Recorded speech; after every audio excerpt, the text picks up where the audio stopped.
የአይን መርገብገብ እንዳትታመኑ እንደሚያደርጋችሁ ታውቃላችሁ።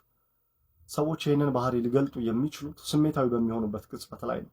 ጭንቀት አሊያም ደግሞ ምቾት አለመሰማት ሲኖር ማለት ነው። ምናልባት እውነቱን እየተናገራችሁ ሊሆን ይችላል። ሰዎች ግን የሚረዱት እዚህ ሰዓት ላይ አንዳች ጉድለት እንዳለ ነው። ለምን? ምክንያቱም ፈጣን የአይን መርገብገብ ጫና እንዳለ ያሳያል። ጫና ደግሞ መጠራጠር ቦታው ላይ እንዳለ ነው የሚያመላክተው ማለት ነው።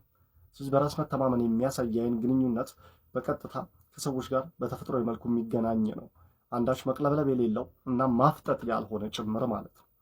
ተፈጥሯዊና ቁጥጥር የሚታይበት ሲሆን እዚህ ጋር ከሰዎች ጋር ባላችሁ ሰዓት ላይ አይናችሁን ተፈጥሯዊ በሆነ መልኩ ማርገብገብ ምንም አንዳች ችግር የለውም ተፈጥሯዊ ስለሆነ። ነገር ግን ፈጣን የሆነ በወጥነት ይህንን አይነት እንቅስቃሴ በንግግር ሰዓት ላይ በተለይ ማድረግ ገለጻ በምትሰጡበት፣ ማብራሪያ በምታቀርቡበት አሊያም የጋርዮሽ ንግግር አስፈላጊ በተባለ ቦታ ላይ ራሱን የቻለ ጉድለት ያስከትላል። እዚህ ጋር ቀላል የምትሰሩት ትሪክ ምንድን ነው? ትንፋሽ ቀጥታ ቁርኝት አለው። ትንፋሻችሁ ሲረጋጋ ሰውነታችሁ ይረጋጋ። ሰውነት ሲረጋጋ አይኖቻችሁ ዘና ብለው በተፈጥሯዊ ቦታው ላይ መሆን ይችላሉ።